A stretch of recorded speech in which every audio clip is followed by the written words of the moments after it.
watching Daily Debrief brought to you by People's Dispatch. I'm Pragya. Today is 11th April, the day in 2019 WikiLeaks founder Julian Assange was arrested in the United Kingdom. For 4 years, he has battled extradition to the United States from Belmarsh prison. Today we discuss Assange's work, why it matters, and the forces behind his long imprisonment. Next, we go to sweeping changes in Indian school textbooks and why they hurt students in the most populous and youthful country.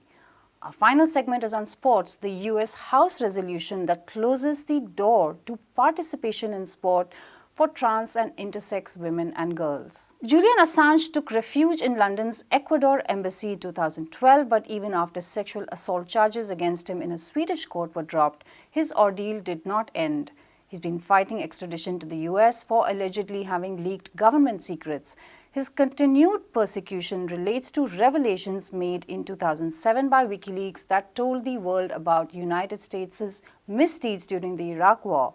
The CIA's snooping activities and diplomatic cables WikiLeaks published also embarrassed numerous governments. Anish from People's Dispatch joins us over video conference with the WikiLeaks story so far. Anish, good to have you on the show. Anish, what is the status of the cases against Julian Assange right now? Yeah, so right now, at this point, Assange is pretty much at the last leg of his appeals. He's right now not just appealing the extradition verdict that was passed earlier by a high court in London, but now the appeal, the extradition order that was passed by the Home Office under Preeti Patel, and this is going to be his pretty much his final appeal against the extradition process.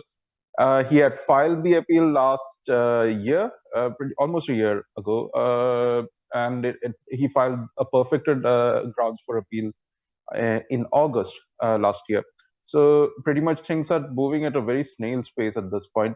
We are seeing he has already spent about 4 years now. As of today, on April 11th, he has spent 4 years in Belmarsh without a charge. He's currently under judicial remand, and that is the most disconcerting part of it, because as the pace of this entire process prolongs, he continues to be incarcerated for almost nothing, basically. Just because a district judge, earlier suggested that he might be a flight risk. He's in a high security prison with almost no contact. I say almost in a very qualified manner, because obviously he gets like few hours of time to speak to his lawyers and his family at some point.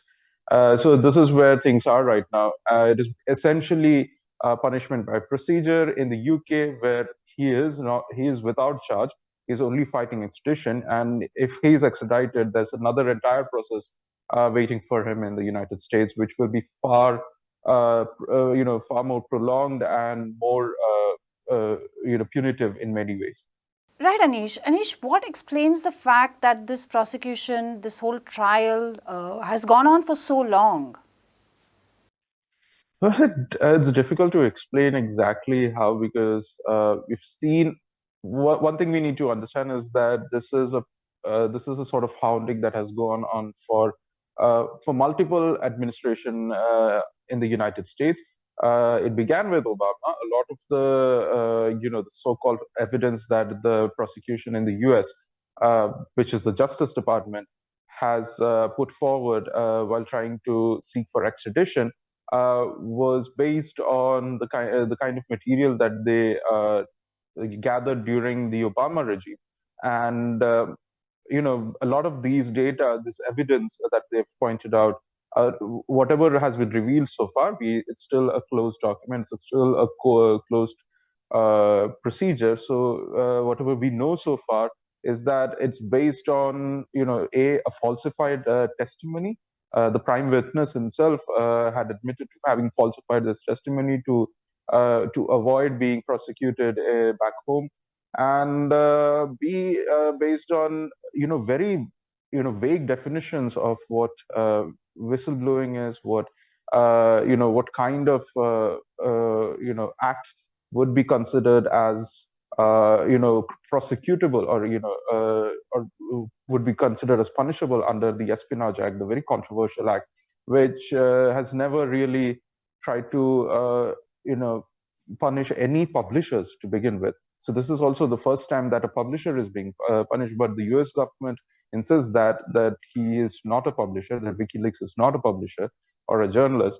And so for that, there is significant issues to press freedoms in itself. We have talked about this plenty of times, but this is something that needs to be reiterated every time we talk about Assange, because he is being his basic fact, the act that they're trying to pin down on him, which will be prosecuted, is the fact that he has published data, classified data from the United States, and that is the reason why he's in prison even right now.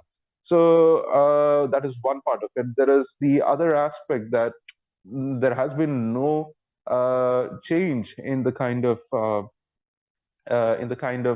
attitude that the US government has presented when it comes to Assange or WikiLeaks, even after an administration change. Obviously, the prosecution began under Trump. A large part of it, today we know, with different leaks and investigative reports that have talked about even assassination attempts against him, that the prosecution itself is an outcome of WikiLeaks having published the Vault 7 data papers that revealed extensive spying and other things of the CIA. And it was pretty much an attack on a publisher, a retaliatory attack on a publisher. And it has continued under the Biden administration, which has continued the prosecution, saying that they trust the system, they trust the process, but the process itself has shown that it is it is not only going to be not fair at this point, but also extremely political. Even in the case, the current appeals that we are looking at with Assange is pretty much a political, an appeal against a political decision, because we have to remember that the Home Secretary in the UK is a political appointee. She's a minister. And so definitely that kind of decision, which was the final decision at this point, is a political decision. And again, in the United States, the prosecution itself is led by the Home Department, again, led by a political appointee, who's not even elected to begin with. They're just appointed by the US president after the president comes to power. So all of these things show very clearly that the entire process is political, that there is a very clear attempt to politically persecute Assange and not necessarily just go through the process, but it's just an attack on a journalist for clearly revealing a lot of what the US has done, especially its war crimes and its infringement of different nations' sovereignty through spying and other sorts of espionage methods. So this is at the heart of the process right now, and that is what we really need to be focusing on every time we report about it. Right, Anish. Thanks a lot for joining us with that update. India's National Council for Educational Research and Training has put into effect several cuts in its textbooks for senior school students, and it has called it a syllabus rationalization because of the COVID-19 pandemic. Chapters on Mughal rulers, the 2002 Gujarat riots, Mahatma Gandhi's anti-communitarian stance, and the brief ban on the Hindu nationalist outfit RSS, whose affiliate is in power, have been removed or changed.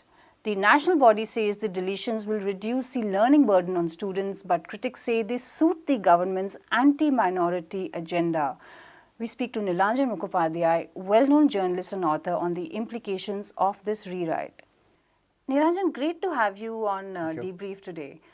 Nilanjan, we've been talking about the rewriting of textbooks in India. The regime in power today has been known to do this before. Why is this so important, to rewrite history, to sort of erase certain chapters of history? What is the aim?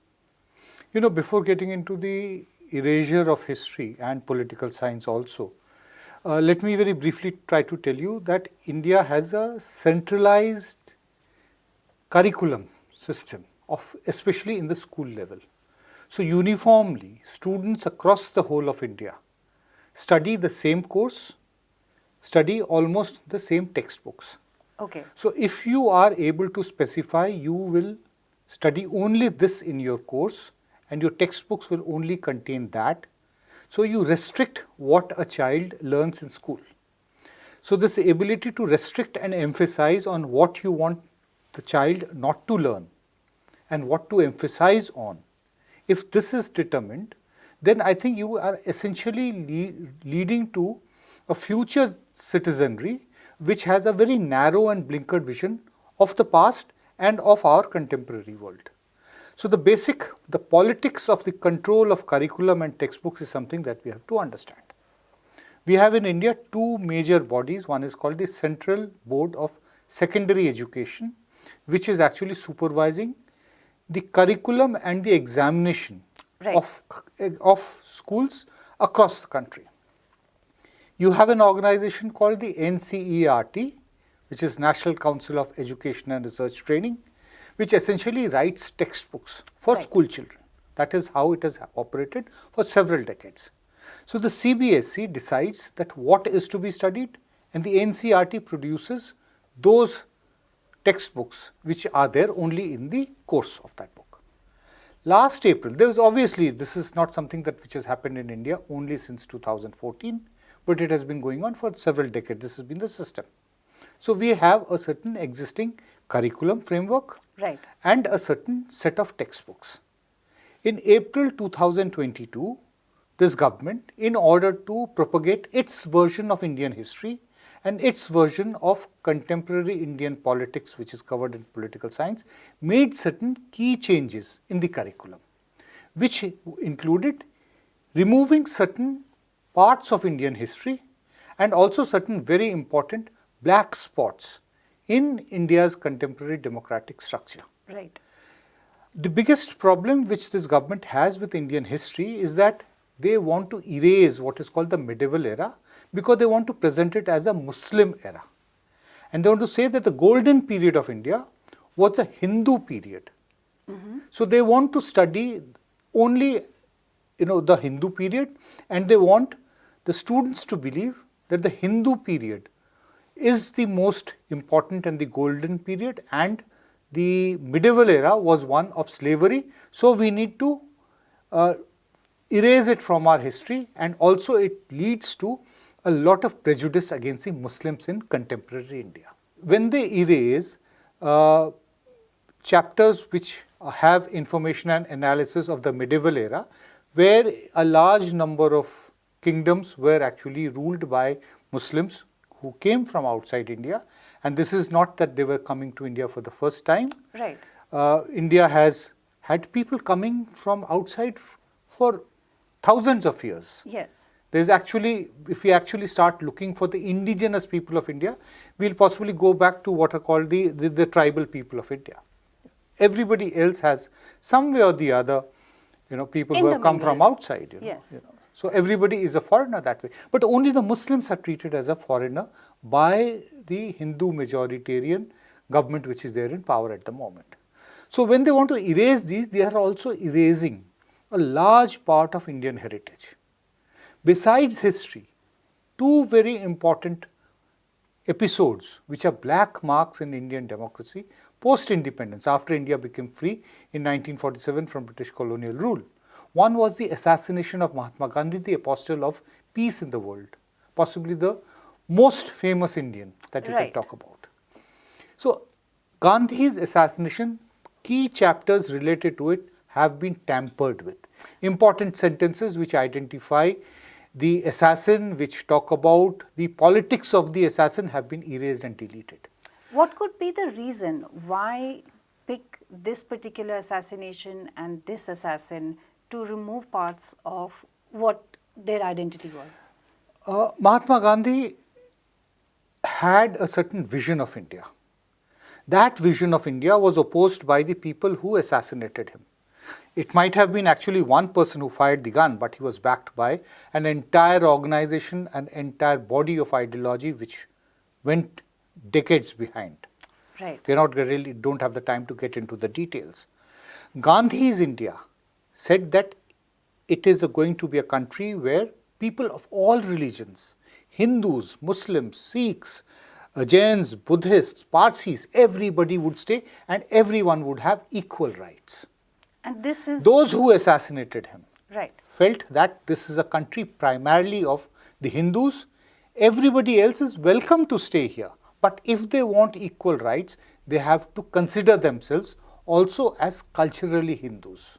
That is where they had a cultural nationalistic view of Indian nationalism, whereas Gandhi's view was looking at more in terms of, not in terms of people and their culture, but more in terms of the land where we all stay.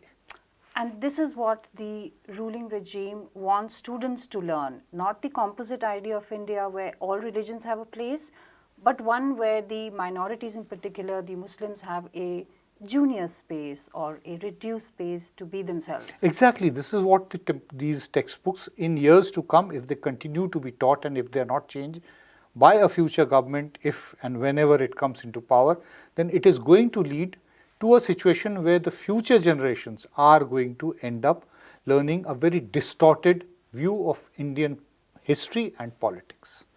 Thanks, Nilanjan, very much for joining us with that. Thank you. It's a pleasure to speak to you. Professional Olympic and Paralympic athletes have signed an open letter to the House of Representatives in the United States opposing its go-ahead to a law called the Protection of Girls and Women in Sports. In effect, it bans transgender and intersex girls and women from participating in any sport. It says that under Title IX, student athletes can participate in sports in accordance with reproductive biology and genetics at birth. The letter from athletes expresses concerns over future participation by women and says it will unfairly deprive millions of opportunities in the sporting arena. Siddhant Ane, sports journalist, is here to talk about House Resolution 734, which puts this ban into effect. Siddhant, thanks for joining us. What is the House Resolution 734? What does it mean to girls who play sports? So essentially, Pragya, in the United States, there's something called Title IX, which is what kind of protects against discrimination in the education system based on gender or sex. And what the House Resolution 734 that you mentioned wants to do is actually enshrine into law stipulation that in order to qualify for Title IX or be covered on that front, schools will have to enforce a ban on all transgender and intersex girls from competing in all sports. So, Okay. Like we spoke a couple of weeks ago or a few days ago, when World Athletics, the body that controls athletics around the world, introduced a similar kind of blanket ban on all those athletes who had gone through essentially male puberty, but then were transitioning male to female, this is. And we were talking about the repercussions, how that will be felt at the absolute grassroots level. And here's the first indication of a conservative government looking to sort of make into law, essentially, an exclusion of an entire community from participating in what is considered otherwise one of the most inclusive spaces in the school environment, the education system, and so thereby precluding all trans women from competing in any kind of organized sport. And the sort of irony of it is that the bill is the Protection of Girls and Women in Sports Act. Okay, so this Right. law will essentially assure that there are no women, no trans women in sports. So in that, what they are doing is building on the argument that the IAAF or the World Athletics made, that the integrity of women's competition can only be maintained if the testosterone levels of those who are competing in the women's category are below a certain level, right? Now, so that now they have furthered that by saying now male puberty, so before the age of 13, that is your cutoff point. And again, this is based entirely on testosterone, the likes of Caster Semenya, on whom, like, for a single athlete, in fact, the previous ban that was in place was entirely targeted at this one athlete, Right.